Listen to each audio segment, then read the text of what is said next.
Gelandang Inter Milan, Stefano Sensi kembali mengalami cedera saat menjalani latihan kemarin. Menurut Sky Sport Italia, yang melaporkan bahwa Sensi telah menjalani pemeriksaan medis hari ini yang mengungkapkan adanya masalah otot pada paha kirinya. Seperti diketahui, cedera telah menjadi tema bagi Sensi selama pemain internasional Italia tersebut bermain di Inter. Mantan gelandang Sassuolo itu sebelumnya telah pulih dari cedera ringan yang membuatnya absen saat Inter mengalahkan Fiorentina sebelum jeda internasional. Fakta bahwa Sensi berhasil mencatatkan rekor kebugaran yang baik saat dipinjamkan ke Monza memberi Inter harapan untuk mengintegrasikan kembali dirinya ke dalam skuad Simone Inzaghi. Namun, tanda-tanda awal musim ini belum positif, di mana sang gelandang kembali mengalami cedera saat latihan kemarin. Tidak jelas seberapa serius cederanya, atau berapa lama kan satu pertandingan atau lebih, karena cedera terbarunya tersebut.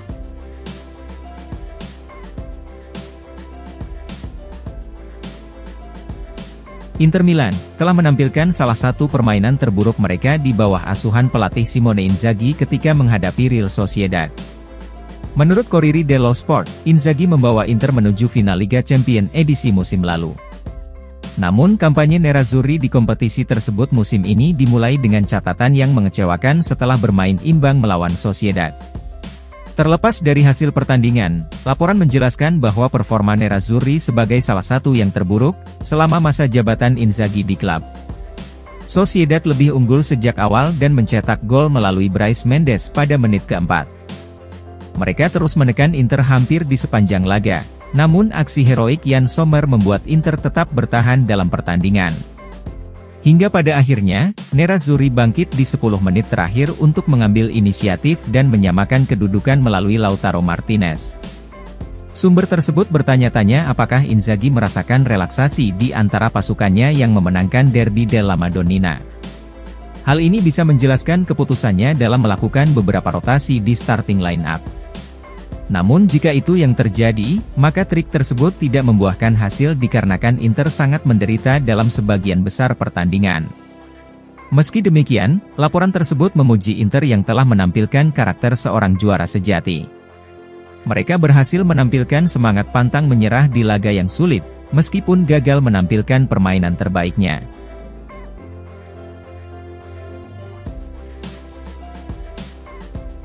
Striker Inter Milan, Lautaro Martinez menjelaskan dengan tepat area mana yang harus ditingkatkan timnya setelah tampil buruk melawan Real Sociedad.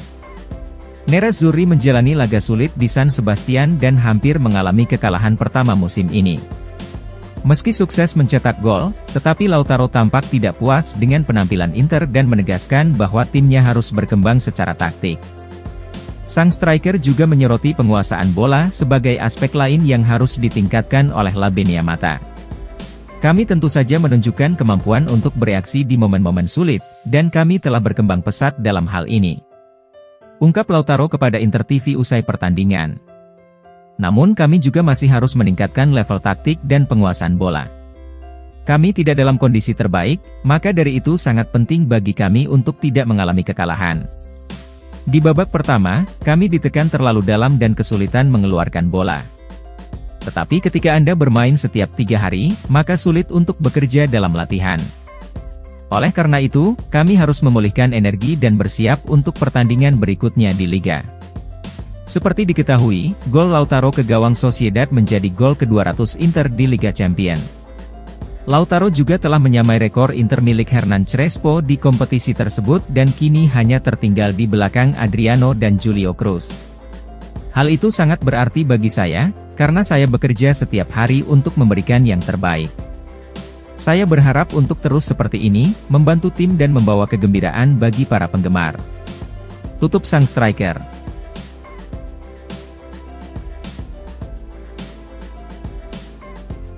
Gelandang Inter Milan, Hakan Çalhanoğlu telah menjadi sosok kunci bagi Simone Inzaghi sejak kedatangannya di klub. Mantan pemain Bayer Leverkusen itu mengalami cedera ringan pada awal pekan ini yang mengakibatkannya absen saat bertandang ke Real Sociedad. Namun demikian, Çalhanoğlu sangat dirindukan setelah Christian Aslani gagal tampil mengesankan. Aksi dari Aslani yang mengecewakan dalam menghadapi Sociedad telah sekali lagi menunjukkan betapa pentingnya peran Çalhanoğlu bagi tim. Hal tersebut didukung oleh statistik menarik dari Opta Paolo yang menggambarkan peran vital sang gelandang bagi Inter. Sebagaimana diungkapkan Opta di Twitter, Inter memenangkan 68% pertandingan setiap Calhanoglu bermain sejak kedatangannya dari Rossoneri. Sebaliknya, persentase kemenangan anjlok hingga 33% dengan absennya sang pemain. Calhanoglu saat ini sedang berusaha mendapatkan kembali bentuk fisiknya yang optimal menjelang pertandingan melawan Empoli pada hari Minggu. Staf medis klub akan memantau kondisinya dengan cermat sebelum mengambil keputusan mengenai ketersediaannya di laga pekan kelima Serie A.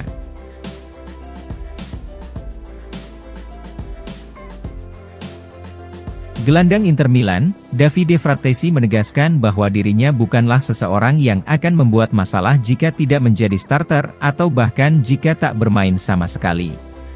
Seperti diketahui, pemain asal Italia tersebut belum melakukan debut starter dengan Inter di ajang kompetitif sejak kedatangannya di musim panas 2023. Kendati demikian, ia telah memberikan kontribusi penting meski tampil dari bangku cadangan.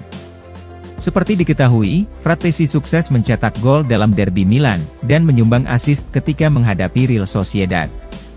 Membawa pulang 1 poin adalah hal yang mendasar, namun memulai musim dengan kekalahan bukanlah hal yang ideal. Ungkap Frattesi kepada Sky Sport Italia. Kami melakukannya dengan baik untuk tetap bertahan dalam permainan, dan kami juga beruntung, berkat Yann Sommer yang melakukan beberapa penyelamatan hebat. Kami tidak bisa selalu mencetak skor lebih dulu seperti yang kami lakukan di Serie A. Terkadang kami bisa saja tertinggal, namun yang penting adalah bertahan dalam pertandingan. Bukan masalah bagi saya karena belum menjadi starter, dan semua orang mengetahuinya termasuk pelatih bahwa saya bukan orang yang membuat kekacauan jika tidak bermain. Tetapi saat saya diberi kesempatan, maka saya akan memberikan segalanya, baik dari awal maupun saat masuk dari bangku cadangan. Tutup sang gelandang.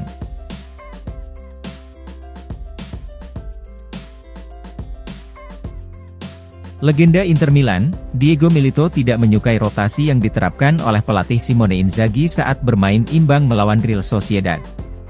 Setelah mengalahkan AC Milan dalam derby, Inzaghi memutuskan untuk melakukan 5 perubahan pada starting line-up dalam pertandingan pembuka Liga Champions tersebut. Namun Sociedad-lah yang terbukti tampil lebih baik di sebagian besar pertandingan, dan berhasil unggul lebih dulu di menit-menit awal. Oleh karena itu, Milito berpendapat bahwa beberapa pemain kunci seharusnya selalu menjadi starter, khususnya Thuram dan Di Marco. Kami telah mengatakan sebelum pertandingan bahwa kami memerlukan pendekatan yang tepat. Ungkap Milito kepada Sky Sport.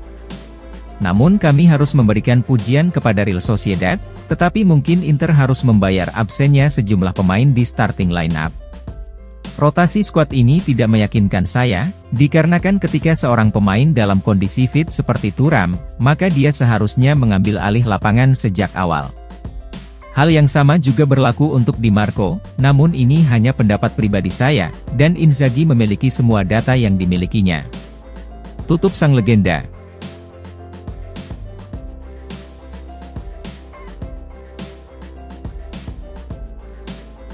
Inter Milan, dilaporkan siap menawarkan perpanjangan kontrak kepada 2 pemainnya yakni Federico Di Marco dan Denzel Dumfries dalam waktu dekat.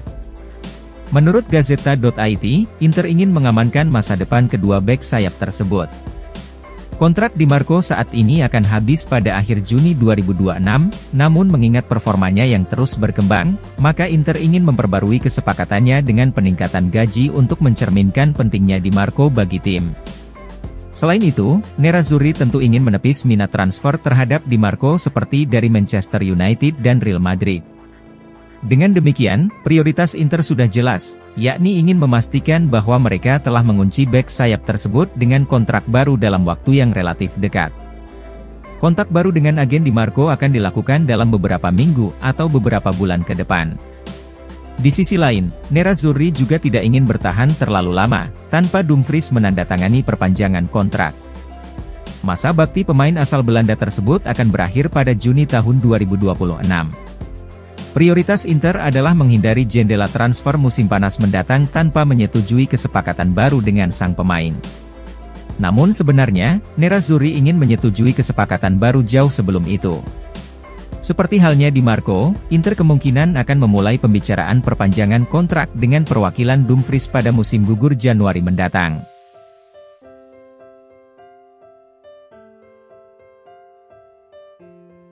Inter Milan sedang terburu-buru untuk memulai pembicaraan perpanjangan kontrak dengan gelandang Henrikh Mkhitaryan. Menurut Gazzetta.it, Inter akan menawarkan perpanjangan 1 tahun kepada Mkhitaryan, sementara sang pemain dan perwakilannya menginginkan kontrak baru berdurasi 2 tahun. Seperti diketahui, masa bakti sang gelandang saat ini bersama Inter akan habis pada akhir Juni mendatang. Mkhitaryan sama sekali tidak menunjukkan tanda-tanda penurunan performa meskipun akan berusia 35 tahun ketika kontraknya saat ini berakhir. Oleh karena itu, Inter tak ingin kehilangan Mkhitaryan di penghujung musim ini. Nerazzurri berharap untuk menyetujui kesepakatan baru dengan pemain Armenia itu dan mereka tidak ingin berlama-lama lagi untuk melakukan hal tersebut. Laporan mencatat, Inter sedang bersiap untuk mengadakan pembicaraan dengan agen Mkhitaryan, Raffaella Pimenta dalam waktu dekat. Pimenta juga sudah mengonfirmasi bahwa harapan Mkhitaryan adalah menandatangani kontrak baru dengan Inter. Akan tetapi, Mkhitaryan dan agennya kemungkinan besar menginginkan perpanjangan berdurasi 2 tahun, sedangkan Inter akan menawarkan durasi 1 tahun. Bagaimanapun, Inter tidak akan menunggu hingga mendekati akhir musim, dan mereka akan segera menghubungi agen Mkhitaryan secepat mungkin.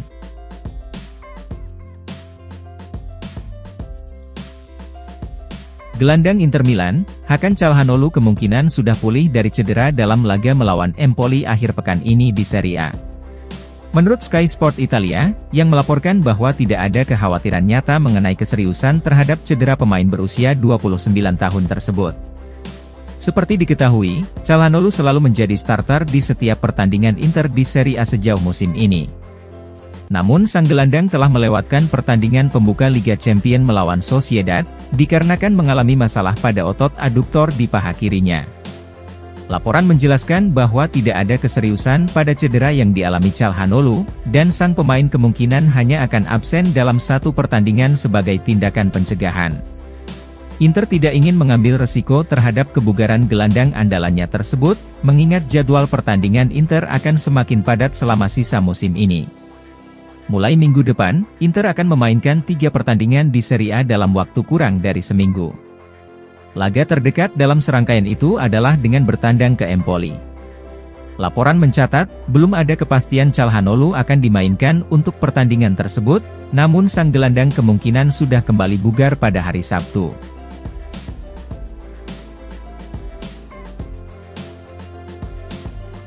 Inter Milan dan AC Milan sama-sama tertarik untuk merekrut striker baru Lecce Nikola Krstovic pada jendela transfer mendatang. Menurut Gazzetta dello Sport, Nerazzurri dan Rossoneri sama-sama sedang memantau dengan cermat penampilan Krstovic pada musim perdananya di ajang Serie A. Meski baru bergabung dengan Lecce di musim panas 2023, namun nama Krstovic santer jadi topik pembicaraan saat ini setelah tampil luar biasa dengan mencetak 3 gol dari 3 laga.